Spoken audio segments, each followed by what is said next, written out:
It's a fragment of Beskar alloy. Are you saying that Moff Gideon was taken by Mandalorians?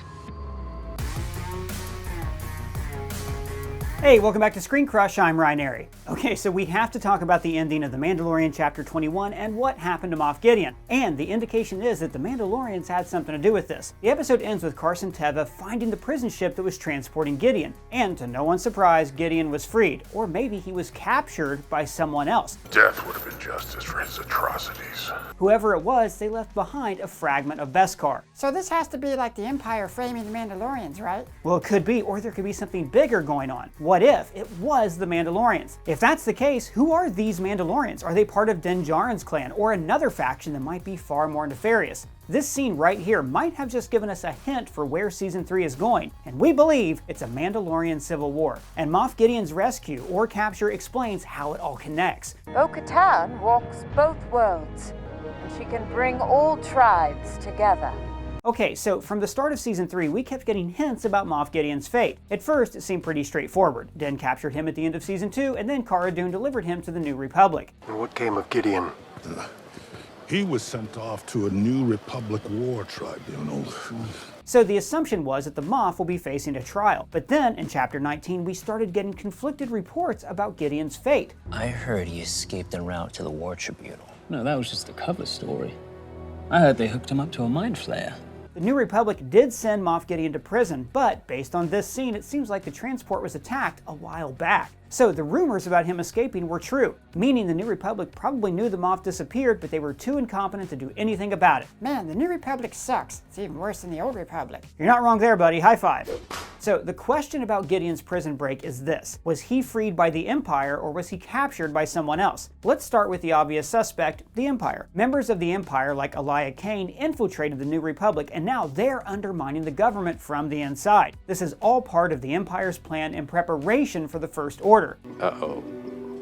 It's not good. Although the New Republic is already destroying itself without even needing the help of these double agents. We have a backlog of requests from member worlds that have priority. I don't even know if we have the resources, especially for pirates. They're so afraid of another war that they blatantly ignore obvious threats in the Outer Rim. All of this explains how the First Order came to power so easily in the new trilogy. And of course, Grogu explains this. Somehow.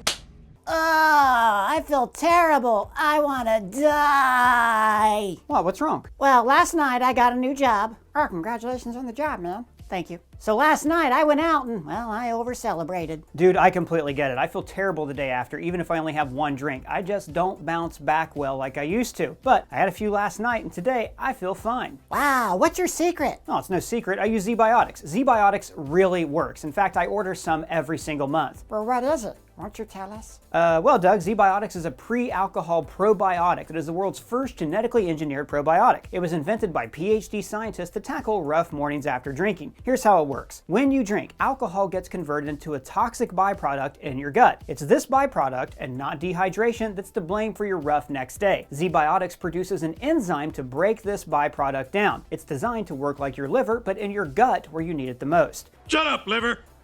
So, you take a Z-Biotic before you start drinking, and of course, drink responsibly and get a good night's sleep. Now, I'm not kidding about this, guys. I love Z-Biotics. This is holy nectar in my house. I don't drink often, but when I do, it's good to know that I'm not going to waste away on the sofa the next day. Like this year, I actually had my first good New Year's Day since the 90s. Yeah, the 1890s.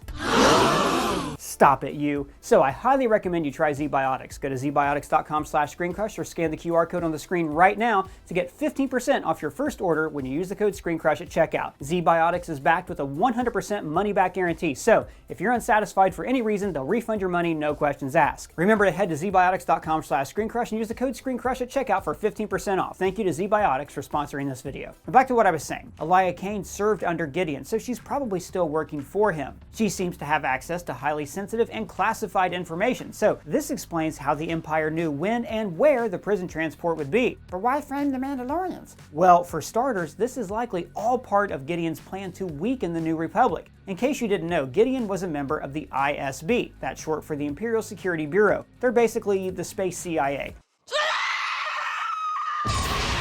Gideon is probably using the tricks he learned from the ISB. So by framing the Mandalorians for his escape, he's inciting a conflict between the Mandalorians and the New Republic. Okay, but why? Both of these sides are a threat to the First Order, so if they fight each other, they will be weaker and won't be able to stand in the First Order's way. It's probably a public record that Gideon led the purge of Mandalore, and now that his prison transport was seemingly attacked by the Mandalorians, the New Republic will put 2 and 2 together and blame the Mandalorians. But how come the Empire has Beskar? Well, don't forget, the Empire pretty much took over Mandalore long before the purge, and they plundered tons of Beskar from the planet. This is why the client paid Din in pure Beskar, which would later forge his entire armor. So shiny, so chrome. That amount of Beskar is now extremely rare among Mandalorians, but Gideon's faction likely has a large stockpile of this precious alloy. And now they might be using that Beskar to wage war in the Outer Rim. So next time we see Gideon, he might be wearing his own Beskar armor, and I wouldn't be surprised if he will get his own squad of Beskar-wearing stormtroopers.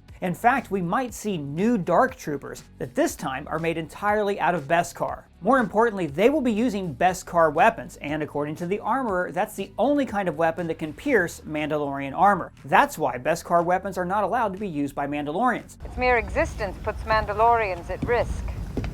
Mandalorian steel is meant for armor, not weapons. Now, it's unclear if this is a Children of the Watch rule or something that all Mandalorians follow, but other than the Darksaber and the spear, we don't actually see any Beskar weapons. Speaking of the spear, it's made out of pure Beskar metal, and before Ahsoka Tano gave it to Din, the weapon belonged to Morgan Elsbeth. Who's that? Well, in case you forgot, that's the magistrate lady that Ahsoka Tano was going after in Season 2. She used to be part of the Empire, and somehow she acquired the spear. Now, what's so important about Morgan Elsbeth is her connection to Grand Admiral Thrawn. Where is Grand Admiral Thrawn?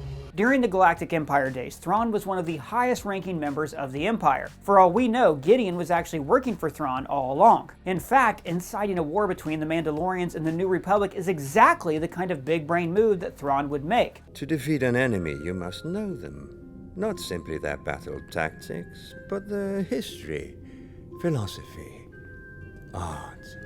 That will make sense because Thrawn seems to be the overarching big bad of all these shows, but Thrawn is a subject for another video. But what if it wasn't the Empire at all? Is it possible that Gideon was taken by the Mandalorians? But why would they take him? Well, here's where things get even more interesting. But he was sent off to the New Republic for interrogation, and he will face justice for his crimes. Death would have been justice for his atrocities. I don't think this is meant to foreshadow that Paz and the Children of the Watch are the ones behind the attack. Instead, this indicates what many Mandalorians must feel about what should be the punishment for Gideon's crimes. The Children of the Watch are not the only Mandalorian faction out there. One of the others that still operates after the Purge is the Night Owls. They were formed and led by Bo-Katan Kryze. So if Gideon wasn't rescued, then he must have been taken by the Night Owls or another Mandalorian faction to be executed. The Mandalorian society was fractured after the Great Purge, and they've been scattered across the galaxy. Bo-Katan's forces abandoned her after she failed to retrieve the Darksaber. So whoever leads them now needs some form of affirmative action to unite the clans. Executing the man who led the Purge is a great way to get serious respect from other Mandalorians. You seem like a noble leader. Chapter 21 ends with Bo-Katan going to recruit other clans. Things will get far more complicated now that the Mandalorians took Gideon and killed Republic officers. And don't forget that many other Mandalorians consider the Children of the Watch as a cult. To further complicate things, Bo-Katan joined this so-called cult, so other Mandalorians will see her as a fanatic as well. They might even refuse to believe that she saw the Mythosaur. On top of that, Din has the Darksaber, so some Mandalorians might come after him and challenge him for the blade, because whoever wields the Darksaber can rule all of Mandalore. Wave that thing around, and they'll do whatever you say. So this could lead to a major conflict between these factions, and that is how we might get a Mandalorian civil war. Although, considering what this season is setting up with the Empire plotline, it's more likely that if Gideon was rescued by the Mandalorians, then they are loyal to him. Wait, Mandalorians who are loyal to the Empire? How could this be? Alright, to explain that, we need to do a quick history lesson. During the Clone Wars, Mandalore was ruled by the New Mandalorians, a pacifist group that was led by Duchess Satine Kryze, that's Bo-Katan's sister. Then, Death Watch took over. They were a faction who believed believed in the Warrior Creed. Also, they were bad guys and terrorists. Pre Vizsla was their leader, and he wielded the Darksaber. Paz Vizsla is from the same clan, but he seems like a stand-up guy. Death Watch took over Mandalore with the help of Darth Maul, who survived his halving. But then Maul won the Darksaber in a duel against Pre Vizsla, which made him the new owner of the blade and the rightful ruler of Mandalore. Many members of Death Watch chose to follow Maul despite the fact that he wasn't a Mandalorian. This is very important, so remember this for later. Death Watch splintered into two factions. Bo-Katan created the Night Owls, who became the Resistance. Maul's factions transformed into Mandalorian Super Commandos. After Order 66, this faction shifted its loyalty to the Empire, and the group became Imperial Super Commandos. Traitors! They were led by Gar Saxon, who used to be loyal to Maul and then became the Emperor's hand. After Gar Saxon was killed, his brother Tiber took over and was fanatically loyal to the Emperor. I am the Empire. Palpatine has shown me the way to true power. And it's possible that even after the Purge, some of these Mandalorians are still loyal to Gideon. But why would they be loyal to him? Well, he wielded the Darksaber after taking it from Bo-Katan, and Mandalorians attach a fanatical level of significance to that blade. Death Watch followed Maul simply because he won the Darksaber in a duel. In order for her to wield the Darksaber again, she would need to defeat you in combat.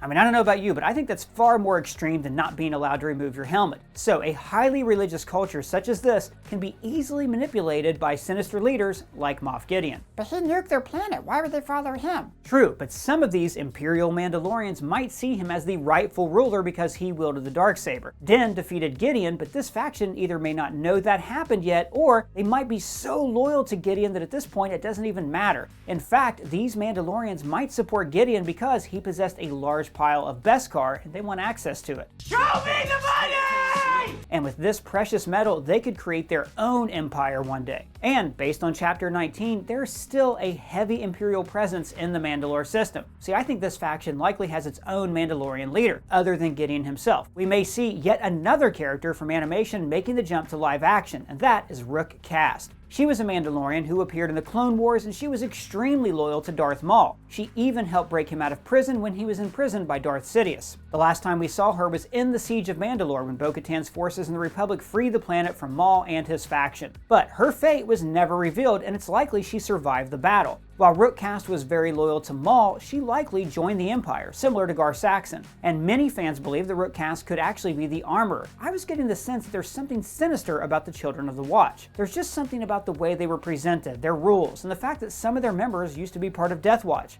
Children of the Watch are a cult of religious zealots that broke away from Mandalorian society.